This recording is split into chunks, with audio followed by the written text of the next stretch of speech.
اعوذ باللہ من الشیطان الرجیم بسم اللہ الرحمن الرحیم ربنا انك تعلم ما نخفي وما نعلن وما يخفى على الله من شيء في الأرض ولا في السماء الحمد لله الذي وهب لي على الكبر إسماعيل وإسحاق إن ربي لسميع الدعاء رب اجعلني مقيم الصلاة ومن ذريتي ربنا وتقبل دعاء ربنا اغفر لي ولوالدي وللمؤمنين يوم يقوم الحساب ولا تحسبن الله غافلا عما يعمل الظالمون إنما يؤخرهم ليوم تشخص فيه الأبصار مهطعين مقنعي رؤوسهم لا يرتد إليهم طرفهم وأفئدتهم هواء۔ اے ہمارے پروردگار، ہم جو کچھ چھپ کر کرتے ہیں آپ اس کو بھی جانتے ہیں، اور جب کھلم کھلا کرتے ہیں اس کو بھی آپ جانتے ہیں، اور اللہ پر تو کوئی چیز مخفی ہی نہیں ہے، نہ زمین میں اور نہ آسمانوں میں۔ تمام تعریف اس اللہ کے لیے ہے جس نے مجھے بڑھاپے کے باوجود اسماعیل اور اسحاق جیسے بیٹے عطا فرمائے۔ یقیناً میرا رب دعاؤں کو خوب سننے والا ہے۔ اے میرے پروردگار، مجھے نماز قائم کرنے والا بنا دیجئے، اور میری اولاد میں سے بھی ایسے لوگ پیدا فرمائیے جو نماز قائم کریں۔ اے ہمارے پروردگار، میری دعا قبول فرمائیے۔ اے ہمارے پروردگار، میری مغفرت فرمائیے، اور میرے والدین کی اور تمام مسلمانوں کی جس دن حساب قائم ہوگا۔ اور اے مخاطب، تو اللہ کو ہرگز غافل مت سمجھ ان کاموں سے جو ظالم لوگ کر رہے ہیں۔ یقیناً اللہ تعالیٰ ان کو اس دن کے لیے مہلت دے رہا ہے جس دن نگاہیں پھٹی کی پھٹی رہ جائیں گی، اور وہ دوڑ رہے ہوں گے اس حال میں کہ ان کے سر اوپر کو اٹھے ہوئے ہوں گے، اور ان کی نگاہیں جھپکنے کے لیے واپس نہیں پلٹیں گی، اور ان کے دل بدحواس ہوں گے۔ حضرت ابراہیم علیہ السلام نے جو دعائیں فرمائی ان میں سے یہ بھی تھی، ربنا انک تعلم ما نخفی وما نعلن۔ اس میں حضرت ابراہیم علیہ السلام نے اللہ کی بارگاہ میں عرض کیا کہ اے پروردگار، کوئی چیز آپ کے علم سے، آپ کی معلومات سے باہر نہیں ہے، آپ ہر چیز کو جاننے والے ہیں۔ ہمارے جیسے ظاہر کو آپ جانتے ہیں، ہمارے ظاہری حالات، ظاہری اقوال، احوال سے آپ باخبر ہیں، اسی طرح ہمارے دل کی کیفیت سے بھی آپ باخبر ہیں، ہمارے نیتوں سے، ہمارے ارادوں سے، عزم سے، تمام نیتوں ارادوں سے بھی اللہ تعالیٰ انسان کے باخبر ہے۔ کوئی شخص یہ نہ سوچے کہ میرے ظاہر کی تو اللہ کو خبر ہے، اور میں دل میں جو چاہے کرتا رہوں، اسی کی کسی کو پرواہ نہیں ہے، یہ اس کی خام خیالی ہے۔ اور صرف اتنا ہی نہیں کہ اللہ کو ظاہر اور باطن کا علم ہے، اللہ تعالیٰ کے علم سے کوئی چیز بھی مخفی نہیں ہے، چاہے وہ آسمانوں کی ہو یا زمین کی ہو، اللہ کو ہر چیز کا علم ہے۔ حضرت ابراہیم علیہ السلام نے یہاں پر اللہ کا شکر ادا کیا اس کی تعریف کرتے ہوئے کہ اللہ نے مجھے بڑھاپے کے عالم میں، جب میں بالکل بڑھاپے کو پہنچ چکا ہوں، اس عمر میں بھی مجھے نا امید نہیں فرمایا، اور میری دعا قبول کی، اور مجھے اسحاق اور اسماعیل جیسے بیٹے عطا فرمائے۔ حضرت ابراہیم علیہ السلام نے دعا فرمائی تھی ربی ہب لی من الصالحین، اے میرے پروردگار ہمیں نیک صالح اولاد عطا فرمائی ہے۔ تو اللہ نے ان کو بڑھاپے کی حالت میں اولاد عطا فرمائی۔ ایک بیٹے کا نام اسماعیل تھا جو حضرت ہاجرہ سے پیدا ہوئے، اور دوسرے بیٹے کا نام اسحاق تھا جو حضرت سارہ سے پیدا ہوئے تھے۔ اس پر اللہ کا شکر ادا کیا اور یہ کہا الحمدللہ، تمام تعریف اس اللہ کے لیے جس نے مجھے بڑھاپے کے اندر اولاد عطا فرمائی۔ اور پھر آگے اللہ تعالیٰ کے بارے میں فرمایا کہ میرا رب دعاؤں کو خوب سننے والا ہے، یعنی جو دعا کی جاتی ہے وہ سنی جاتی ہے، قبول بھی ہوتی ہے۔ میں نے جو دعا کی اللہ نے اس کو قبول فرمائی، اور اسی کا نتیجہ ہے کہ اللہ نے مجھے نیک صالح اولاد عطا فرمائی۔ پھر آپ نے ایک دعا یہ بھی فرمائی کہ اے میرے پروردگار، مجھے نماز قائم کرنے والا بنا دیجیے۔ آپ اپنے بارے میں دعا کر رہے ہیں جبکہ آپ نبی ہیں، پیغمبر ہیں۔ اس سے پتہ چلا کہ آدمی کتنا ہی بڑا کیوں نہ ہو جائے، کسی بھی عہدے پر فائز نہ ہو جائے، پھر بھی اپنے لیے دعا کرتا رہے۔ دعاؤں سے کوئی بھی انسان بے نیاز نہیں ہو سکتا، مستغنی نہیں ہو سکتا، ہر شخص دعاؤں کا محتاج ہے۔ جب نبی جیسی ذات جن سے گناہ کی توقع نہیں ہو سکتی ہے، وہ بھی اپنے لیے نمازوں کی دعا کر رہے ہیں کہ اللہ مجھے نماز قائم کرنے والا بنا دیجئے، تو ہم اور آپ کو تو اور زیادہ دعا کی ضرورت ہے کہ اللہ ہمیں نمازی بنا دے۔ صرف اتنا کافی نہیں ہے کہ اللہ تعالیٰ مجھے صبح اٹھا دیتے ہیں اور میں روزانہ نماز پڑھتا ہوں، کیا پتہ آئندہ کے لیے کیسے حالات آ جائیں اور یہ نعمت چھین لی جائے۔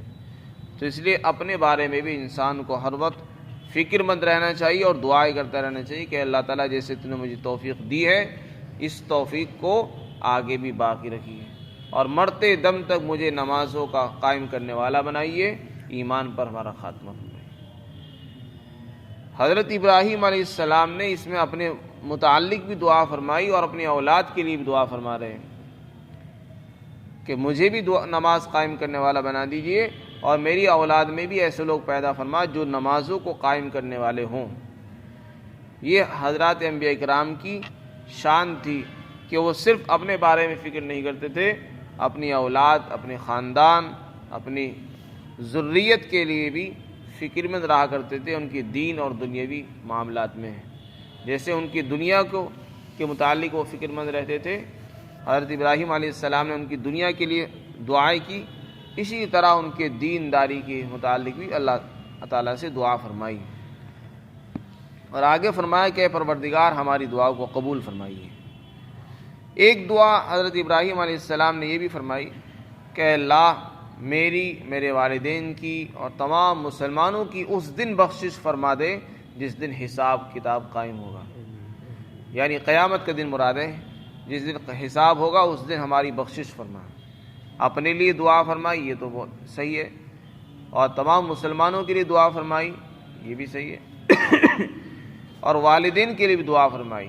اب سوال یہ ہو سکتا ہے کہ والد تو ان کے کافر اور مشرک تھے، بتوں کی پوجا کرتے تھے اور والدہ کے متعلق کچھ علم نہیں ہے، تو جب وہ مشرک تھے تو ان کے لیے دعا کیسی مغفرت کی؟ اس لیے کہ مغفرت کی دعا تو ایمان والے کے لیے ہوتی ہے۔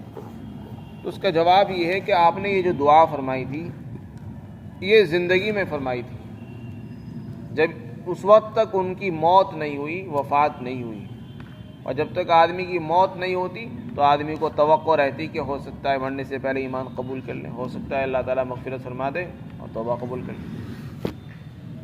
تو آپ نے اس امید پر کہ ان کو ہدایت مل جائے گی، ان کے گناہوں کی معافی کے لیے مغفرت کی دعا فرمائی، اور یہ امید تھی کہ وہ ایمان قبول کر لیں گے۔ لیکن جب آپ کو علم ہو گیا کہ ان کا انتقال کفر پر ہوا ہے، پھر آپ نے دعا نہیں فرمائی۔ تو یہ ایسا ہی ہوا جیسے کہ کافروں کے لیے دعا کرتے ہیں کہ اللہ تعالیٰ سب کو ہدایت عطا فرما، لیکن ان کے لیے ہدایت کی دعا ہوتی ہے، مغفرت کی دعا بعد میں، کیونکہ گناہوں کی بخشش ایمان لانے کے بعد ہی ہوتی ہے۔ تو یہاں جو مغفرت کی دعا ہے وہ بشرط ہدایت ہے، اللہ تعالیٰ ان کو ہدایت فرما دے تاکہ ان کی گناہ معاف ہو جائیں، بخش دیے جائیں۔ اس کے بعد اللہ تبارک و تعالیٰ نے ایسے لوگوں کو مخاطب فرمایا ہے جو اللہ کی ذات سے غافل ہو جاتے ہیں۔ اللہ کے نبی صلی اللہ علیہ وسلم توحید کی دعوت دیتے، ایک اللہ کی دعوت دیتے، اور کافر باوجود معجزات کے دیکھنے کے، قرآن کا نزول ہوتا تھا اس کے باوجود بھی ہٹ درمی میں ایمان نہیں لاتے تھے، اور اگر کوئی ان کو سمجھاتا ڈراتا تو کہتے کہ اگر ہم اللہ کی نظر میں مجرم ہوتے تو پھر ہمارے اوپر عذاب کیوں نہیں آتا؟ ہم اللہ کی نظر میں مجرم نہیں ہیں، تبھی تو اللہ نے ہمیں ڈھیل دے رکھی ہے، نہ ہماری کوئی پکڑ ہوتی ہے نہ کوئی عذاب آتا، اور آپ خام خام کو ڈراتے رہتے ہیں عذاب آ جائے گا، اللہ کی طرف سے پکڑ ہو جائے گی اور یہ ہو جائے گا وہ ہو جائے گا۔ تو وہ لوگ کہا کرتے تھے کہ اگر ہم اللہ کی نظروں میں مجرم ہیں تو پھر عذاب آنا چاہیے۔ اس کے جواب میں اللہ تعالیٰ نے فرمایا کہ اے مخاطب، آپ صلی اللہ علیہ وسلم کو بھی خطاب ہو سکتا ہے کہ اور آپ جو ہے اللہ سے غافل مت ہوئیے، اور آپ اللہ کو غافل مت سمجھیے، ان کاموں سے جو ظالم لوگ کر رہے ہیں. یہ ظالم جو کرتوتیں کر رہے ہیں، کفر ہو، شرک ہو، لوگوں کو ستانا اور ایک دوسرے کے حقوق مارنا، آپ کی یہ شان نہیں ہونی چاہیے کہ آپ اللہ کو غافل سمجھ بیٹھیں کہ اللہ کو پتہ ہی نہیں ہے کہ کیا ہو رہا ہے دنیا کے اندر. ایسا نہیں ہے. اللہ کو ہر چیز کا علم ہے، جیسا کہ پہلے عرض کیا گیا کہ اللہ کو ہر چیز کا علم ہے. کوئی چیز اللہ کے علم سے مخفی نہیں ہے، چھپی ہوئی نہیں ہے. اور ظالم جو ظلم کر رہے ہیں اس کا بھی علم اللہ کو ہے. اب سوال یہ ہے کہ پھر ان کی پکڑ کیوں نہیں ہو رہی دنیا میں؟ انہوں نے لوگوں کو کیوں پریشان کر رکھا ہے؟ لوگ ان کی وجہ سے پریشان ہیں، دنیا میں امن ختم ہو چکا ہے، فساد پھیل رہے ہیں. تو اللہ کو فوراً پکڑ کرنی چاہیے. تو اس کے جواب میں آگے فرمایا کہ اللہ تعالیٰ فوری طور پر پکڑ نہیں فرماتے ہیں. یہ اللہ کی حکمت اور مصلحت ہے. دنیا کے اندر عذاب کا آنا کوئی ضروری نہیں ہے. یہ دنیا عذاب کے لیے نہیں بنائی اللہ تعالیٰ نے. اس کو تو اللہ نے باقی رکھنے کے لیے بنایا، ایک وقت قیامت تک کے لیے. اگر عذاب دے کر ختم کر دی جائے گا تو دنیا کہاں رہے گی؟ تو اللہ تعالیٰ نے دنیا کو عذاب کے لیے نہیں بنایا، اس کو تو اللہ نے امتحان کے لیے بنایا، اعمال کے لیے بنایا. اور لوگوں کو چھوڑ دیا ہے، چاہے وہ اچھے عمل کریں یا برے عمل کریں، ان کو اختیار دیا گیا ہے. سزا کے لیے اللہ نے آخرت کو بنایا، جزا اور سزا کا دن، یوم جزا وہ آخرت کا دن ہے. اسی دن سب کو سزا ملے گی. اگر دنیا میں اللہ کسی کو عذاب دے دے تو ذی قسمت، اس کی مرضی ہے، کسی کو دینا چاہے دے سکتا ہے، نہیں تو دنیا اللہ تعالیٰ نے عذاب کے لیے نہیں بنائی ہے. تو کبھی اللہ چاہتا ہے تو دنیا میں عذاب بھیج دیتا ہے، اور اگر اللہ تعالیٰ عذاب نہیں بھیج رہے اس کا یہ مطلب نہیں کہ اللہ تعالیٰ غافل ہے، اللہ کو پتہ نہیں ہے. آگے اللہ تعالیٰ فرماتے ہیں کہ ہم جو دنیا میں عذاب نہیں بھیجتے وہ اس لیے نہیں بھیجتے کہ ہم ان کو مہلت دیتے ہیں، چھوٹ دے رکھی ہے ہم نے ان کو کہ وہ جتنا گناہوں میں ڈوبنا چاہیں، گرنا چاہیں، گرتے رہیں، اور گناہ کریں، اچھی طرح کریں، کھل کر کریں، تاکہ ان کی پکڑ بھی اچھی ہو. اس لیے اللہ تعالیٰ ان کو مہلت دے دیتے ہیں قیامت تک کے لیے، ایسے دن کے آنے سے پہلے جس دن ان کی نگاہیں پھٹی کی پھٹی رہ جائیں گی. اس سے مراد ہے قیامت کا دن. جب قیامت قائم ہوگی وہ ایسا ہولناک منظر ہوگا اس کا. اللہ تعالیٰ نے اس کا بیان فرمایا کہ وہ ایسا ہولناک ہوگا کہ یہ جو ظالم ہیں آج، اس دن کی بدحواسی اور ہولناکی اس قدر ہوگی کہ ان کی نگاہیں اوپر کی اوپر رہ جائیں گی، نیچے کی نیچے، اوپر کی پلکیں جھپک بھی نہیں پائیں گی. ایسے بدحواس ہوں گے اور ان کا دل بدحواس ہو چکا ہوگا، نگاہیں پھٹی کی پھٹی رہ جائیں گی اور جھپک بھی نہیں پائیں گے. ان کے سر اٹھے ہوئے ہوں گے، جیسے کوئی آدمی پریشانی میں، ڈر اور خوف کی حالت میں آدمی اپنا سر اٹھا کر رکھتا ہے، اور دوڑ رہے ہوں گے اور سر اٹھائے ہوئے ہوں گے، نگاہیں کھلی رہ جائیں گی. تو یہ جو منظر ہوگا یہ بہت عجیب منظر ہوگا. اس دن کے لیے اللہ نے ان کو مہلت دے رکھی ہے. لہذا نہ تو آپ کو غافل ہونا چاہیے، آپ کو اللہ کو غافل سمجھنا چاہیے، نہ ہی ان کو غافل سمجھنا چاہیے، بلکہ اللہ کو ہر چیز کا علم ہے. اسی کو اللہ تعالیٰ فرماتے ہیں. اور آپ اللہ کو غافل مت سمجھیے ان کاموں سے جو ظالم لوگ کر رہے ہیں. وہ تو ان کو مہلت دیتا ہے ان کو ایسے دن تک کے لیے جس دن نگاہیں پھٹی کی پھٹی رہ جائیں گی اور ان کے سر اوپر کو اٹھے ہوئے ہوں گے اور وہ دوڑ رہے ہوں گے، اور ان کی نگاہیں اور ان کی پلکیں واپس لوٹ کر نہیں آئیں گی جھپکنے کے لیے، اور ان کے دل بدحواس ہوں گے، پریشان ہوں گے. اس وقت ان کو پتہ چلے گا کہ ہم لوگ کیا کرتے تھے. اس لیے فوری طور پر عذاب نہ آنے کی وجہ سے انسان کو اللہ کی طاقت سے بے خبر نہیں رہنا چاہیے، اللہ سے ہر وقت ڈرتے رہنا چاہیے. جب نبی کو یہ خطاب ہے کہ آپ اللہ کو غافل مت سمجھے، تو پھر اور ہم اور آپ کو تو اور زیادہ اس پر عمل کرنے کی ضرورت ہے کہ ہم اللہ کو غافل نہ سمجھیں. یہاں خطاب نبی کو ہے، سنانا مقصود دوسروں کا ہے. نبی کی ذات سے یہ بات بعید ہے کہ وہ اللہ کو غافل سمجھے. اللہ تبارک و تعالی ہم سب کو عمل کی توفیق عطا فرمائے.